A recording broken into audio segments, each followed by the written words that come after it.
Hi, good morning, everyone. Welcome back to the series of All About English. Embezzlement அப்படிங்கிறது it is a noun. இது என்னன்னா it is a white collar crime involving the fraudulent misappropriation or theft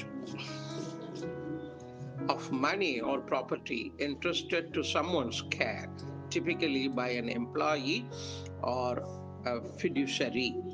ஃபிடியூஷரின்னா ஒன்றும் இல்லை, நம்பிக்கைக்குரிய ஒரு ஆள்கிட்ட கொடுத்து நம்ம அந்த தொகையை வச்சுக்கன்னு சொல்லிடுறோம். அவர் நம்மளை ஏமாத்தினார்னா, இந்த தொகையை அவர் கையாடல் பண்ணிட்டார்னா அதுக்கு பேரு எம்பெசல்மெண்ட் அப்படின்னு பேரு. இப்போ இங்க உதாரண வாக்கியம், she was accused of embezzling thousands of dollars from the charity. ஒரு தொண்டு நிறுவனத்தினுடைய